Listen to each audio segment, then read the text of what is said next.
Discord. On va faire une petite interview pour parler un peu du rap sur Clermont et sur moi. J'espère que vous serez nombreux et un gros big up à vous. Pourquoi j'ai choisi ce blaze, il n'y a pas vraiment d'explication en fait. Plus ou moins presque par hasard en fait. Parce qu'à la base je m'appelais Nex. Ça c'était plus ou moins recherché, mais ça me correspondait quand même pas. Et en fait, Dizio, je me suis pas dit je vais trouver un truc qui me correspond, je vais créer vraiment quelqu'un. Du coup voilà, j'ai pris ce nom que je trouvais propre et tout. Donc j'ai 19 ans, bientôt 20. Et au niveau des études, je suis en BTS profession immobilière à Sidoine. Voilà, mais je consacre beaucoup de temps à la musique. Ok, alors l'histoire c'est un peu atypique on va dire. En fait, c'est à la base, moi j'étais un gars qui kiffait vraiment tout ce qui était poésie, tout ça. Vraiment en cours, c'était les meilleurs moments. Donc j'essayais vraiment de travailler là-dessus. Et puis en fait, de fil en aiguille, c'est devenu à écrire un petit peu mes propres textes, toujours dans le style très poétique. Au bout d'un moment, totalement par hasard comme ça, à force d'écrire des textes, j'ai commencé à en parler sans le vouloir à 2-3 personnes. Et une fois j'étais en soirée, je rigolais et j'ai dit pour combien je sors un album.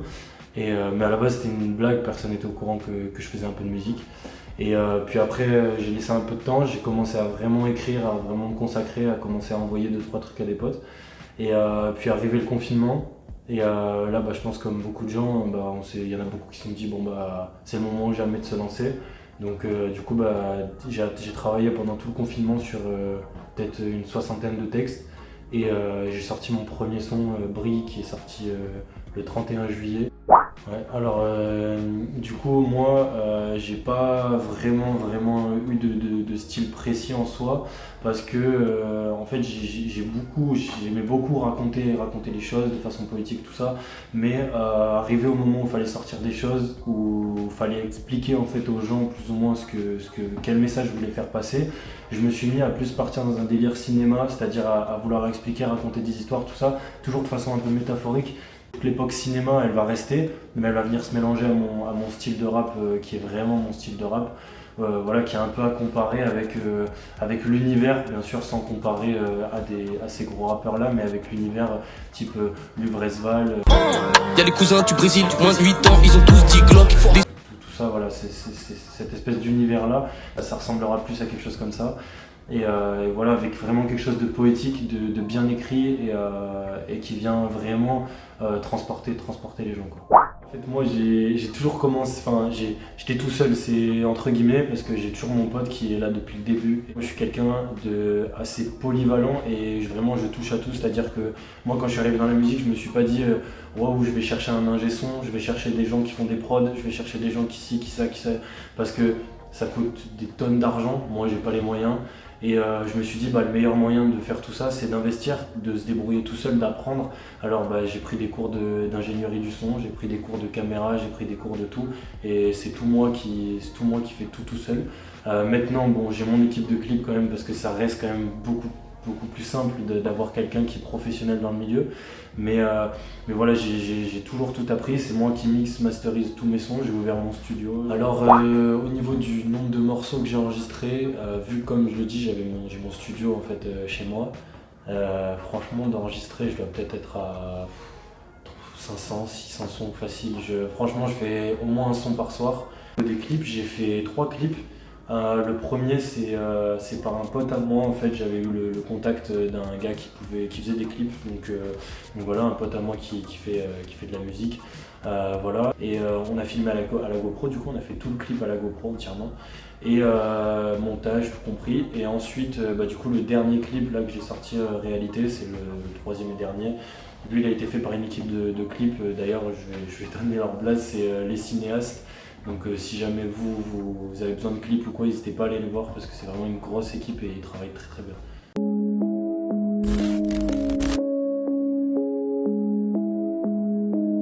Au niveau du rap game français, franchement moi je trouve qu'il y a beaucoup de gens qui sont au top niveau, je parle en termes de popularité.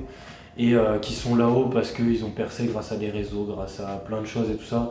Mais c'est pas pour juger le travail de ces gens-là, c'est des gens qui sont très très forts. Mais il y a beaucoup de rappeurs qui sont extrêmement surcotés dans le monde du rap. Malheureusement, moi je suis quelqu'un qui m'intéresse énormément à justement tout ce qui est sous-coté, parce que ça m'intéresse vraiment plus de voir un gars qui fait 6000 vues. Mais le gars, quand je l'écoute et je prends une claque et je me dis bon bah lui vraiment je sais pas ce qu'il fait là, plutôt que de me dire aller écouter l'album de quelqu'un que tout le monde écoute et de me dire bah je sais pas non plus ce qu'il fait là parce qu'il fait pas plus que beaucoup font. C'est vrai que le rap, bah il y a beaucoup de gens qui s'y mettent maintenant parce que c'est devenu une mode, faut être honnête aussi avec ça. Du coup, cette espèce d'effet de mode est un peu déplaisant. Et du coup, au niveau du rap game américain, I'm like, damn, man.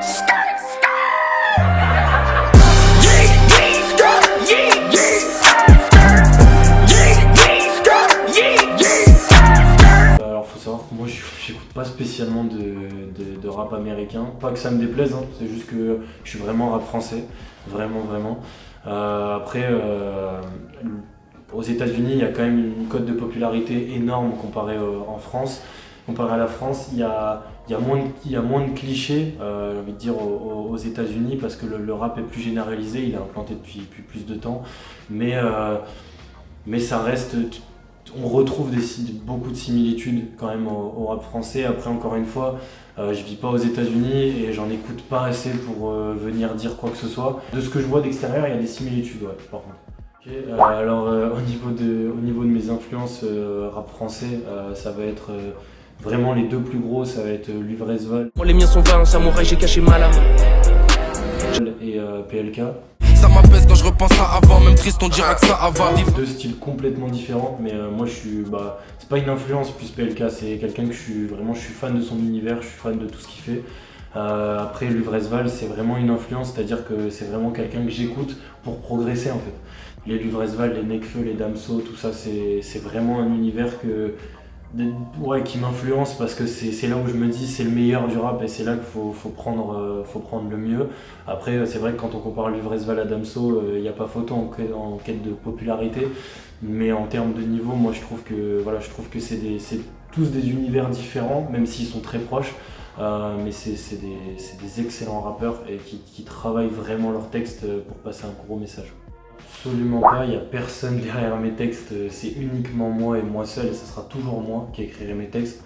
Quand je vais étudier une prod, parce que voilà, je vais passer une heure sur une prod à l'écouter, tout ça, je vais écrire un texte sur cette prod là. Si le texte il passe pas, que je me rends compte que le mood il passe pas, même si le texte il est bien, il est à la poubelle le texte. Moi, chaque prod a son histoire et il faut transmettre un message. Ça sert à rien de prendre 17 fois le même texte pour 17 prods différentes, ça sert complètement à rien. Je suis là pour raconter, pas pour inventer des choses. Et moi, dans ma famille, quand ça a commencé, quand je me suis dit je vais sortir des sons, donc tôt ou tard ils vont l'entendre quelque part, ils vont m'entendre chanter, rapper, donc à un moment il faut que je sois honnête, donc j'ai dit les choses.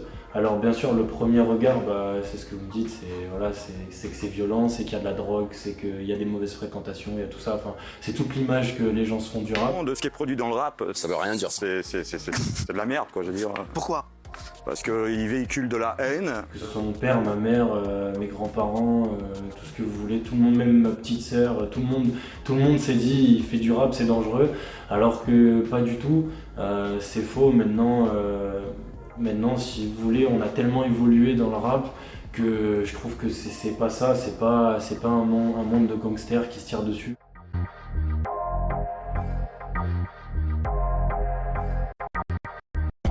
C'est vraiment de la musique, il y a tout, on se rassemble tous en fait autour de cette musique et le problème c'est pas le rap, c'est tout ce qui tourne autour.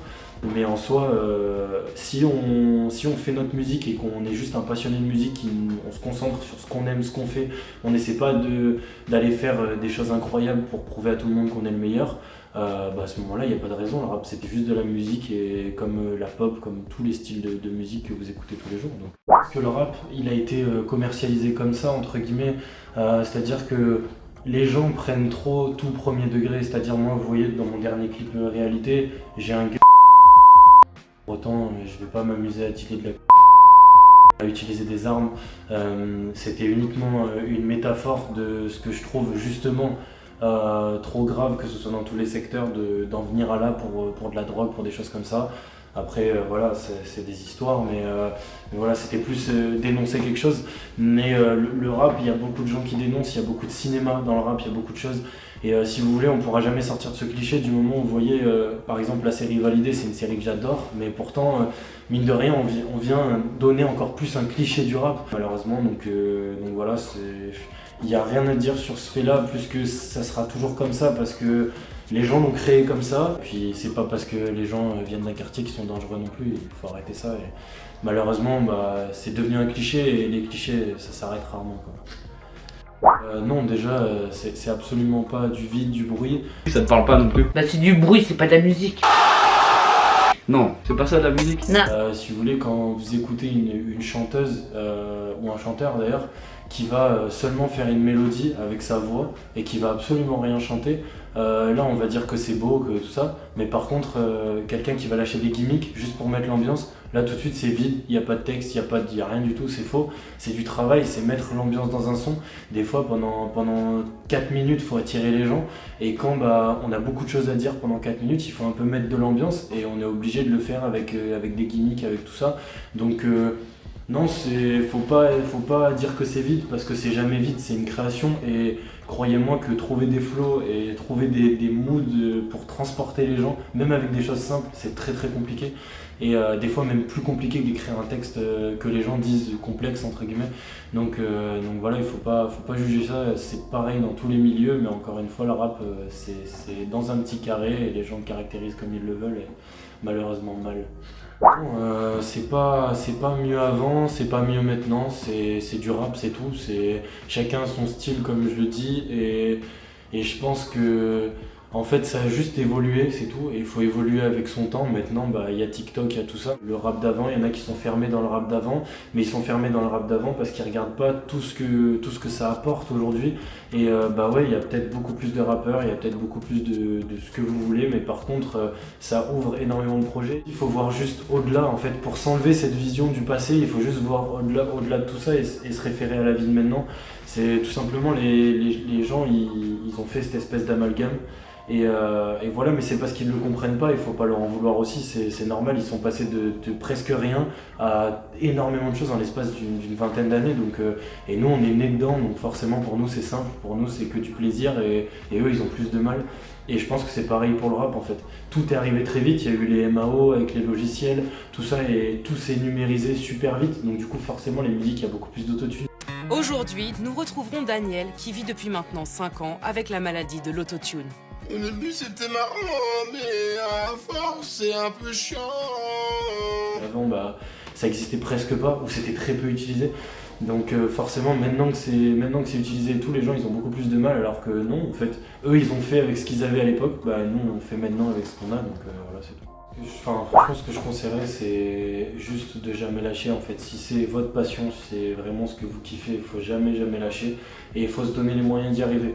Prendre son téléphone et s'exercer, c'est tout, et il suffit juste d'un téléphone et de YouTube, et c'est parti. Il faut y aller, il faut foncer, il faut persévérer. Moi j'ai commencé, et on s'est foutu de ma gueule en studio, et j'aurais pu lâcher 150 fois. Maintenant les gens qui se foutent de ma gueule en studio, ils sont dans mon studio, donc je suis pas totalement haut, mais que je vise à être encore plus haut. Si vous voulez me retrouver, donc moi c'est Dizio, vous pouvez me retrouver sur YouTube, la chaîne c'est Dizio, D-I-Z-I-O. Voilà, il y a mon dernier clip réalité qui est sorti. Il y a plusieurs sons qui arrivent, notamment un sans clip, mais qui arrive. Voilà, et si vous voulez me retrouver, il y a Apple Music, Spotify, Deezer, peu importe ce que vous voulez, même les plateformes les plus claquées qu'on connaît pas, j'y suis, donc voilà, vous pouvez aller regarder où vous voulez. Au niveau d'Instagram, mon réseau c'est DizioOff, D-I-Z-I-O-O-F-F, voilà. Et après j'ai TikTok, c'est off-Dizio, je crois, je dis pas de conneries. Et voilà, c'est les deux réseaux que j'utilise principalement. Donc voilà, mais surtout le plus important c'est Instagram, parce que c'est là où je véhicule le plus de choses, donc n'hésitez pas à venir sur Instagram. musique fait rage. Pendant petit peu fondage. Moi j'illumine l'ennemi et sur la mélodie tu penses qu'à taguer Elodie. Moi je contrôle la mélodie. La vitesse fait vroom. Dès que je taille mala Itadori, short territoire pour coffrer toute la cam. Ouais, je sors divers horizons du monde, je sors divers dérisions qui font tort. Divers décisions poussent la mort. Ouais.